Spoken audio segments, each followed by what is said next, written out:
Okay, welcome everyone. This is 5.4, graphs of cosecant and secant. Cosecant and secant are reciprocals of sine and cosine. So it's imperative for us to understand how to graph sine and cosine before we move on to cosecant and secant. So if you don't know how to graph sine and cosine, please refer to my other video, graphing sine and cosine. So in order for us to graph cosecant, we must graph sine first. Okay. So I took the liberty to graph sine, the parent function of sine, and we're going to graph y equals cosecant of theta. Okay.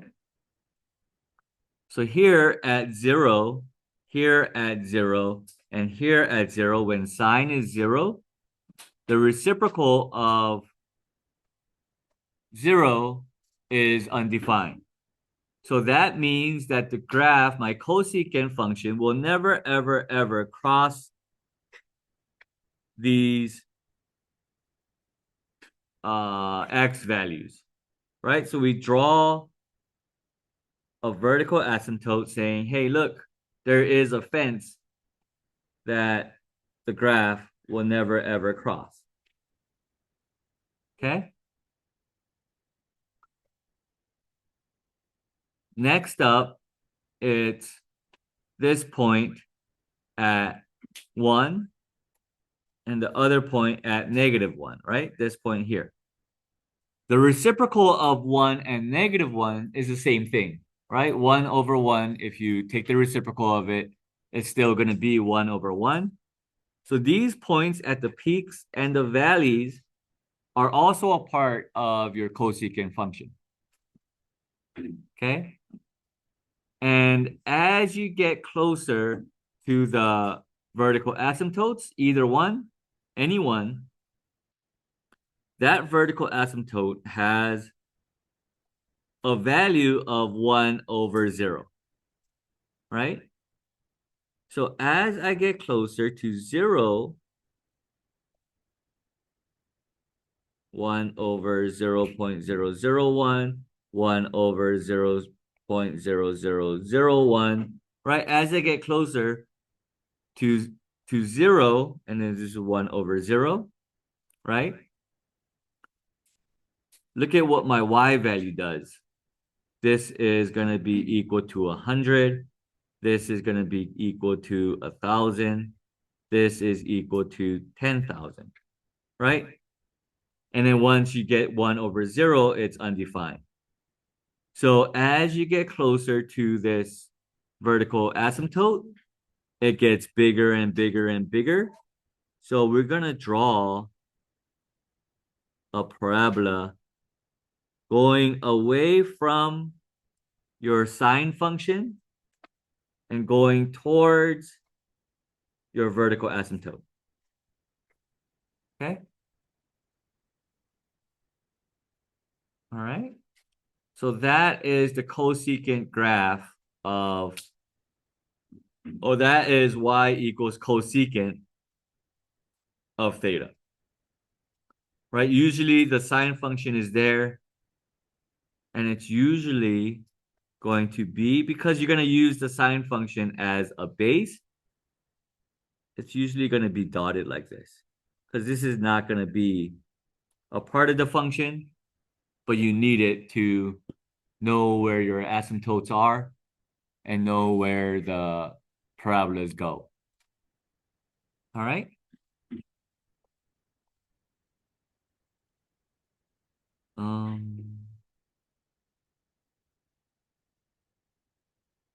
Notice, class, when we are doing transformations, sine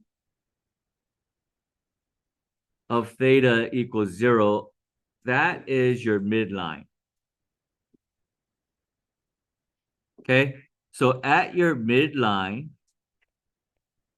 you are going to draw your vertical asymptotes every single time. All right, so midline equals vertical asymptotes. And the peak and the valley is a part of the function as well. And then draw your parabolas. That's the steps. All right. Moving on to secant. I graphed y equals cosine right here. Same idea. Okay. Whenever the cosine graph is 0, you are going to have a vertical asymptote. So there at 0 is my first vertical asymptote. Here at 0 is my next vertical asymptote. And then I know at 1 and at -1, those points are also a part of my function. Yeah. And then we're going to go towards the vertical asymptote away from your cosine function. Okay. And this is one period of cosecant. Because I drew one period of cosine, this is going to be one period of cosecant, of secant. Okay, so this is going to be y equals secant of theta. Pretty simple, right? Yeah. That's why it's imperative for us to know the cosine graph and the sine graph, because that's where most of your work is going to occur. Okay? Most of your time is going to be spent there. And notice, class, the last thing I want you to point out, secant, notice that this side here and this side here is only half the parabola. We don't draw the other half because we don't have that the vertical asymptote there. Okay, so this is one period of secant. All right, it has no amplitude because there's no height to the parabolas, right? So there's no height there, but there is still vertical stretching to be done. All right. So the steps to graphing with transformations, we just went over the parent functions. The first thing, we're going to graph the reciprocals with all the transformations. Okay, meaning if it's cosecant, you're going to graph sine. If it's cosine, you're going to graph secant. Okay, so cosecant of theta equals 1 over sine theta. And then secant of theta equals 1 over cosine of theta. Okay. And remember, your midline represents x equals 0s. So at those points, at your midline, these are your vertical asymptotes.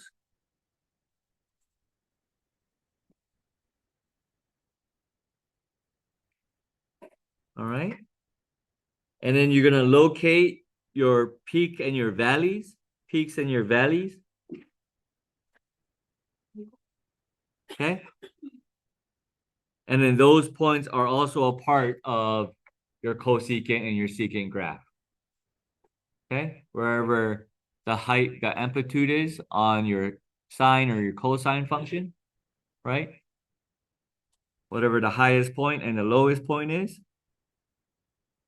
And then you're just going to draw parabolas going away from the sine or cosine function.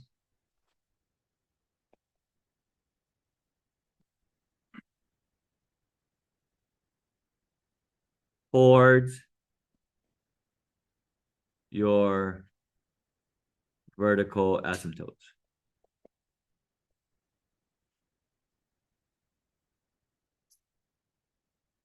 Okay.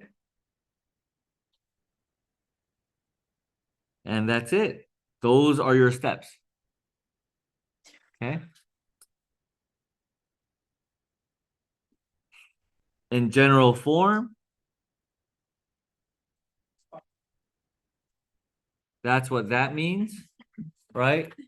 Your A is not your amplitude anymore. It's just your vertical stretch. Your period is still the same. Okay, y equals 2 pi over b.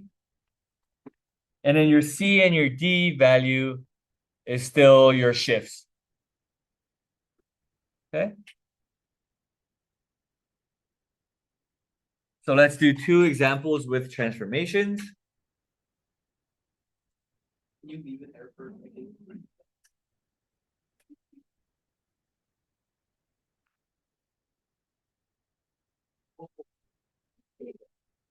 Just so y equals cosecant of 2 parentheses pi or theta plus pi minus 3. So here we're going to graph y equals sine of 2 theta plus pi minus 3, right? So we're going to do the same steps as before. Your A value is 1. Your B value is 2. So you know your period is going to be 2 pi over 2, which is just pi. You're going to move it to the left, pi units, down 3.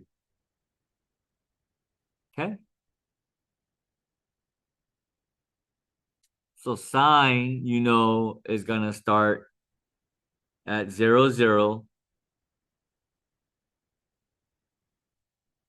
go to 1, come back down to 0, go down to -1, and come back up to 0, right?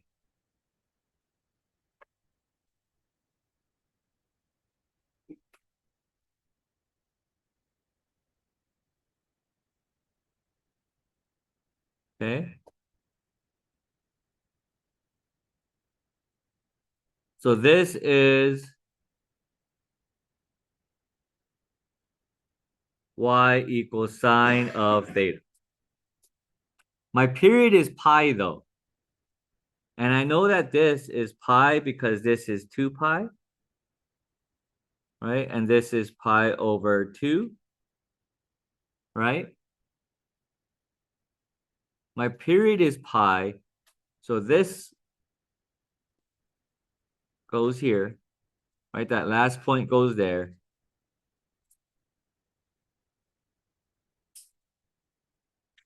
Point goes there. So this right here is y equals sine of 2 theta. Does that make sense?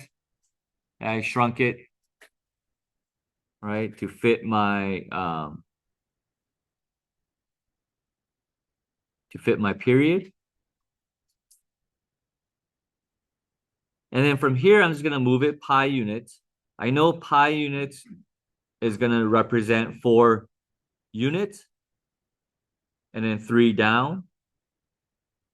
So from this first point here, 1, 2, 3, 4, this is negative pi. 1, 2, 3. That's my new 0. Okay. This point, I'm going to move it 1, 2, 3, 4. Okay. And then 1, 2, 3, I'm here. This point, 1, 2, 3, 4. right? So I'm here, 1, 2, 3. I'm at my midline.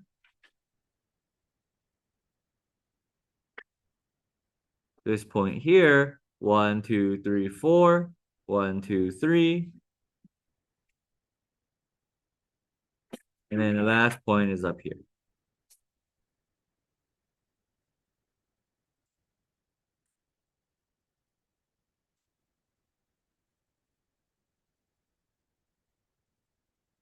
So this function in red is going to be y equals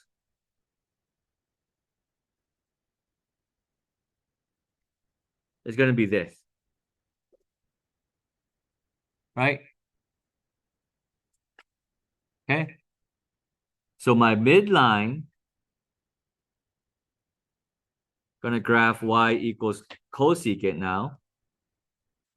My midline is always going to be my vertical asymptotes, which is here.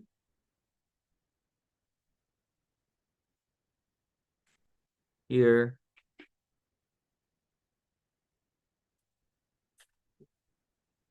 And here. I'm going to make it a little off so you can see the dotted line. Okay. And then all you do is locate your peak and your valley. Right? Peak, my valley is here. And then just draw parabolas going away from your sine function and moving it towards your vertical asymptotes. Cool? Yeah.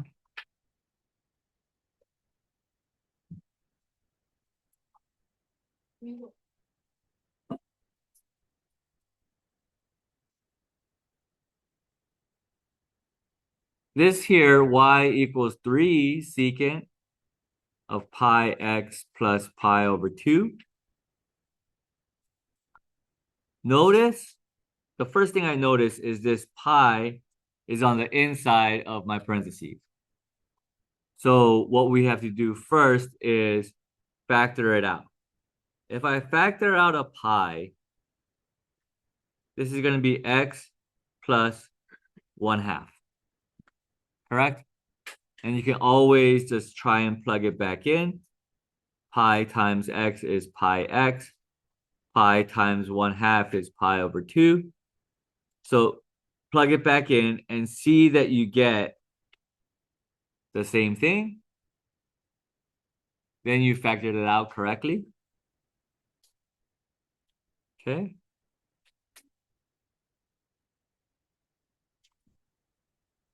So I'm going to graph y equals 3 cosine of pi times x plus 1/2 first.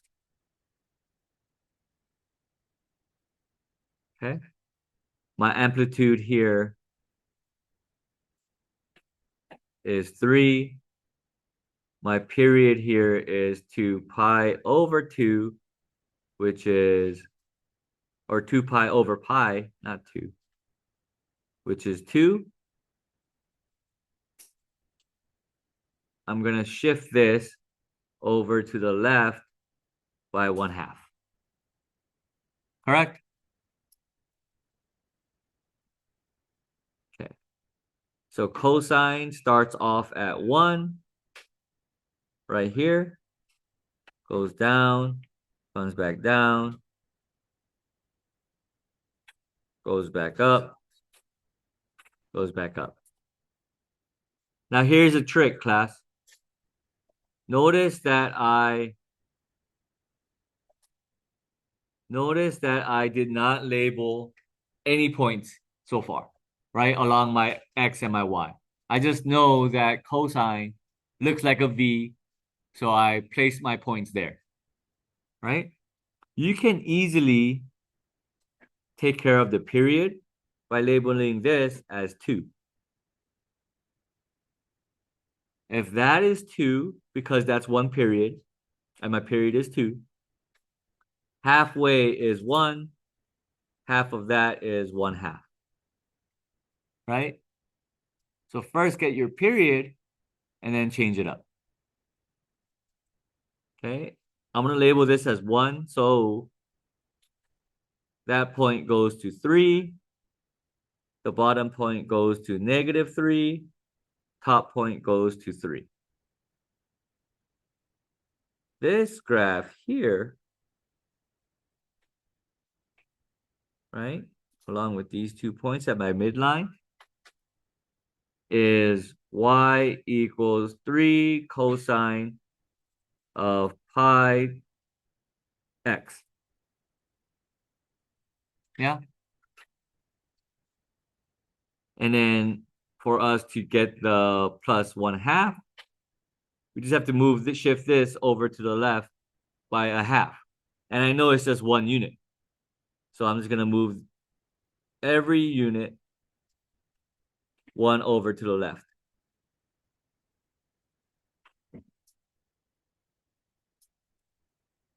This graph here now represents y equals 3 cosine of pi x plus 1/2. Make sense? Yeah? Questions? No? And in order for me to graph my cosecant or secant, I'm going to draw my vertical asymptotes at the midline. Okay.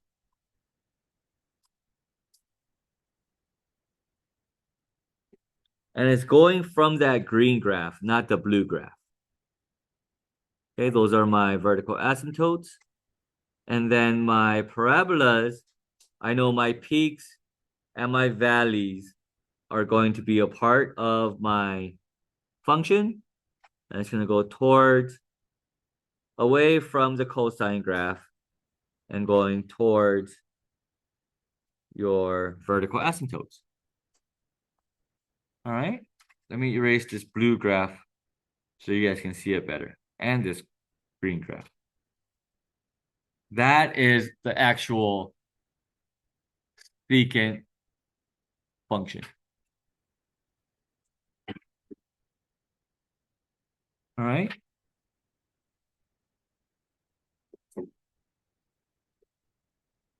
Okay, from there. Okay, so you're gonna build that cosine graph first, graph that cosine graph, graph the sine graph first with all the transformations, and then locate your midline. That's your vertical asymptotes. Locate your peaks and your valleys. Those points are also a part of your secant or your cosecant graph. And then just draw parabolas going away from the cosine function or your sine function and going towards your vertical asymptote.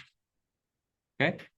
The reason why it goes away from your sine and your cosine functions, it's very basic.